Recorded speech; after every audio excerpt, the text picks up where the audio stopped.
They started the Battle of Los Angeles from Lemmino was observed. In the early hours of February the 25th, 1942, 1942, major cities along the Pacific coast of the United States were blacked out due to concerns of an incoming enemy attack. As enemy powerful attack. searchlights scoured the heavens, the roaring streets of Los Angeles fell silent. Suddenly, I know whose story it's the about. silence was broken by the deafening sound of explosions. The army had opened fire, and the city was under attack. Under attack. The blackout persisted until dawn, and the troubled masses now demanded an explanation.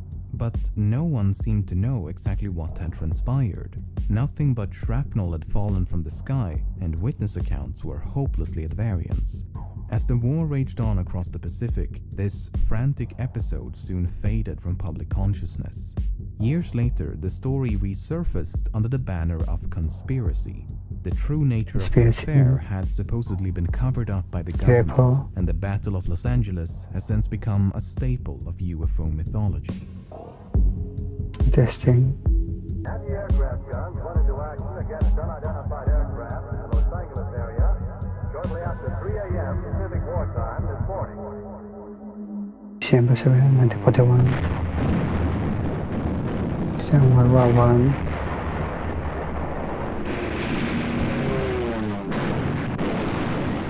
On the morning of December 7th, 1941, the Imperial Japanese Navy launched a surprise attack on the American naval base at Pearl Harbor.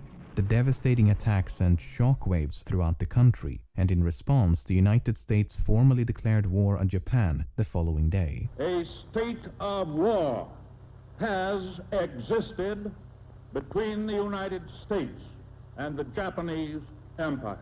Damn. As the war progressed, Japanese submarines patrolled the Pacific coast and occasionally sunk a ship within sight of a major coastal city. Alerts and blackouts became routine as fear of a Japanese invasion quickly enveloped the entire western seaboard. Less than 3 months after the attack on Pearl Harbor, Japan attacked the US mainland. As the sun was setting on February the 23rd, 1942, a Japanese submarine surfaced a few kilometers northwest of Santa Barbara. After taking aim at Elwood oil field, gunners manned the large deck cannon and opened fire. Cannon. The shelling lasted for 20 minutes, and more than a dozen exploding shells came raining down on the docks and nearby installations. Although the damage was minimal and without casualties, the attack had a significant impact on public fears, and the threat of a Japanese invasion now seemed imminent. Due to concerns that the bombardment of Elwood had been a diversion intended to draw attention away from more significant targets, the military maintained a state of readiness that lasted well into the following day. On the evening of February the 24th, Naval Intelligence issued a warning that an attack could be expected within the next 10 hours. As such, the Southern California coast was put on yellow alert. After 3 hours, the situation somewhat relaxed when the alert reverted back to white, but tensions remained high as repeat attacks could come at any time.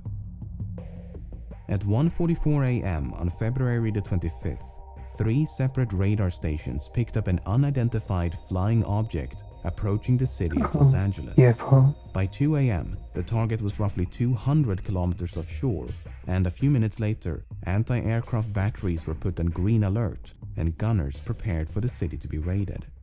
Some 25 minutes later, the UFO had been tracked within 5 kilometers of the city, and so the alarm was sounded and Los Angeles was blacked out. Even though the UFO soon vanished from the radar scopes and never reappeared, visual sightings of enemy airplanes now flooded the information center. At 3:07, the artillery units were given the order to open fire, and from this point onwards, the skies above Los Angeles erupted like a volcano. Jeez, volcano. The firing became sporadic as a great variety of targets were sighted all over the city. They ranged from a lone enemy fighter to an entire fleet of up to 200 high-altitude bombers. Meanwhile, equally competent witnesses failed to see anything at all. Diverging estimations of altitude and speed only confused the situation further. Some thought the planes resembled birds, while others insisted they had seen balloons or even a blimp. The unidentified object, which some sources thought might be a blimp, moved slowly down the Pacific coast from Santa Monica and disappeared south of Long Beach. Army officials declined to comment on the possibility that the object might have been a blimp. Although the blackout persisted until dawn, the barrage itself concluded shortly after 4 a.m., by which time more than 1,400 rounds of anti-aircraft artillery had been expended. The evening newspapers struggled to make sense of the situation. Initial reports indicated that multiple enemy planes had been shot down across southwestern Los Angeles. A police officer had allegedly seen 2 planes fall from the cone of the searchlights. However, investigations by the local police found nothing but shrapnel, and the Western Defense Command announced that no bombs had been dropped and no planes had been shot down. The confusion was only compounded by the lack of agreement between military officials. The Secretary of Navy, Franklin Knox, speaking at a press conference in Washington, claimed the incident had been a false alarm and that no planes had been present, further adding that the barrage had been provoked by nothing more than nervousness and overexcitement. Meanwhile, the Secretary of War, Henry Stimson, assessed that up to 15 unidentified planes had in fact flown over the city. Given the lack of an actual strike, the planes were thought to have been part of a Japanese reconnaissance mission, or perhaps a group of commercial planes flown by enemy agents who sought to spread fear and chaos. While the military insisted that every effort was being made to ascertain the facts, this was as close to an explanation as the American people were going to get. It might have been something, it may have been nothing. No one seemed to know, and speculation abounded.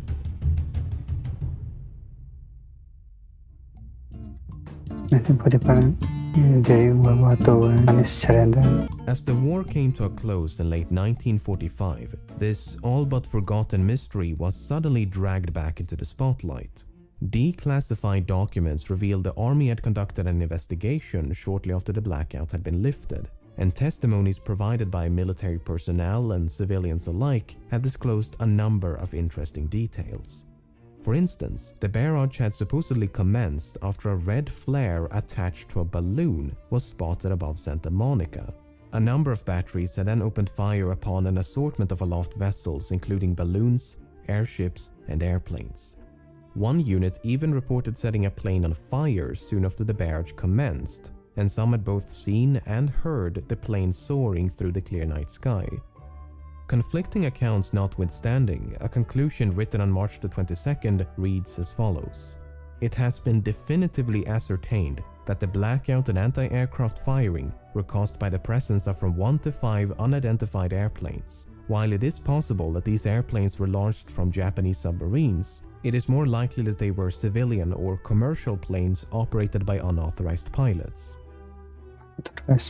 Japanese involvement was subsequently ruled out, as Japan had not sent any planes near Los Angeles that night, and so any planes observed must have originated from the Americas. But that seemed unlikely, given that a thorough search with help from the FBI had turned up nothing. As such, the Battle of Los Angeles was once again ripe for speculation, and by 1948, another theory had gained support. Another one. 1948. In 1948, a former Army Air Force major and college professor by the name of William Goss extensively researched the incident on behalf of the US Air Force. Goss was given full access to all relevant military records, and he came to the conclusion that weather balloons had been responsible. And there is a lot of evidence to support that theory. As previously mentioned, the barrage had supposedly been provoked by a balloon carrying a red flare. At least 3 officers testified that they had identified a target as a weather balloon, and one of them chose not to fire after learning that the weather balloon had indeed been released by one of the regiments. His testimony was corroborated by a general who claims that 2 meteorological balloons had been released near Hollywood that night. Furthermore, a balloon may account for the slow movement. According to some, the UFO required nearly 30 minutes to cover a distance of some 40 kilometers. Army officials declined to comment on the possibility that the object might have been a blimp. However, it required nearly 30 minutes to travel some 25 miles, far slower than an airplane. In fact, artillery units were criticized by the investigation for failing to take the slow rate of travel into consideration. On the other hand, the balloon theory does raise a few valid questions. For one thing, why did the army open fire on a harmless balloon? Yeah, true. Well, one possible explanation comes from a former army colonel by the name of John Murphy, who participated in the investigation. John In Murphy. 1949, Murphy wrote an article in which he claims that when the regional controller in San Francisco received word of a balloon over Los Angeles, he misconstrued its description as that of a large enemy Zeppelin. As such, he gave the order to open fire despite having no authorization to do so. This is somewhat supported by the Army investigation, which states that the responsibility for opening fire should rest with the anti-aircraft commander, not the controller. However, there is one major point of contention that persists to this day. How is it that some 1,400 rounds of anti-aircraft ammunition failed to bring down a mere balloon? The lack of a satisfying answer to this question, along with the relative ambiguity of many others, seems to have given conspiracy theorists just enough wiggle room to suggest that something extraordinary must have occurred. It gets even stranger when you realize that an LA Times correspondent by the name of Bill Henry claimed the UFO had withstood direct hits by the anti-aircraft shells. Although further down in the same column, Henry writes the UFO looked like a batch of balloons floating in the wind. Yes, it looks like. Then there's this photograph. It was published by the Los Angeles Times the morning after, and it has attracted a lot of controversy after it was found to have been retouched prior to publication. This is the image initially published on February the 26th, while this is the unpublished original. To complicate matters, yet another version was then published in 1945. In this version, the image has been flipped and these explosions have been enlarged. It may seem a bit strange, but photographic retouching was a quite common practice at the time. Nevertheless, in the original photograph, the light beams appear to converge upon something in the sky, but what that something is cannot be discerned. It could be a plane, a weather balloon, a cloud of smoke, or perhaps a spaceship from beyond the Earth. It's impossible to say. Other photographs taken that night are devoid of clarity, although it should be noted that none of them depict a UFO of any kind. In any case, a balloon withstanding scores of anti-aircraft ordnance seems highly improbable. Unless, of course, it didn't. I mean, are we absolutely certain the two balloons released that night actually remained aloft? Well, according to the aforementioned Colonel John Murphy, they did. In 1949 he wrote, "Both balloons, as I remember, floated away majestically and safely." But in complete contradiction to that statement, an unnamed air raid warden claims the firing was concentrated on a big bag that looked something like a balloon. The bag had then been torn to shreds by the gunfire and slowly fallen towards the ground. But there is an even simpler explanation. While the type of weather balloon is never made clear, it is relatively safe to assume the balloon ascended into the sky because, well, that's what balloons tend to do. And the added difficulty of trying to hit a target that's moving both horizontally and vertically may explain why the balloons survived for as long as they did. If we take these factors into account, then events may have unfolded like this. A weather balloon is first released around 1 a.m. Reports of a balloon are then mistaken for a Zeppelin, and the barrage commences shortly after 3 a.m. The balloon is then obliterated by exploding shells or escapes by means of ascension. In the midst of all this chaos, a second balloon is released, and the whole thing starts all over again. Meanwhile, smoke produced by more than 1,000 explosions now create the illusion of any number of targets. That last part is based on a testimony by the acting commander, in which he states that he was initially certain he'd seen a squadron of planes, only to realize he was deceived by drifting smoke produced by the exploding shells. I've actually covered this case before, over 4 years ago, and back then I was firmly in the camp of this cannot be Aliens. explained. What's more is that because this was during World War II, right after Pearl Harbor had been attacked, the military quickly pointed spotlights at the object thinking it might be another attack. Soon after, they began firing and even sent out fighter planes to attack and destroy the UFO. But much like the channel name I used back then, my claim that American planes had pursued the UFO was a mistake. While an anonymous source initially claimed the Air Force had pursued the UFOs, U.S. Army planes quickly took to the dark skies, but whether they contacted the object has not been announced. Although some watchers say they saw airplanes in the air, semi-official sources say they probably were the U.S. Army's pursuit. this was immediately refuted. The investigation justified the lack of pursuit planes as follows. We didn't have much pursuit. We had 15 planes in 3 different places, a total of 45. If that was a reconnaissance preceding a carrier, we did not want to have our pursuit in the air half out of gas when the attack came in. We didn't want to take the chance. Okay. Now, there is one last major flaw with this theory: the radar readings. As previously mentioned, 3 separate radar stations picked up a UFO at 1:44 a.m. The UFO was then tracked within 5 kilometers of Los Angeles before it vanished. In addition, multiple radar stations scanned the intersection of the searchlights while the barrage was still ongoing, but found nothing, and the UFO never reappeared on the radar scopes.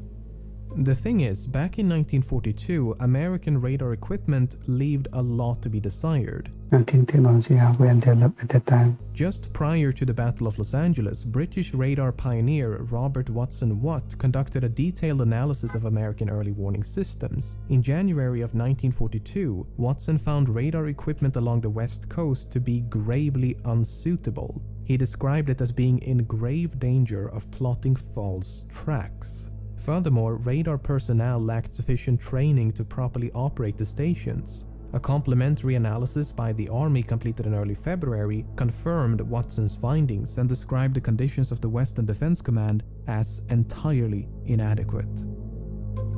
Even so, it is rather strange that these targets were visible to the naked eye and even through binoculars, yet seemingly invisible to radar. So, where does that leave us? Well, I'm afraid there's no definitive conclusion to this story. As an article from 2011 so aptly put it, there's ample room to support a variety of conclusions and beliefs.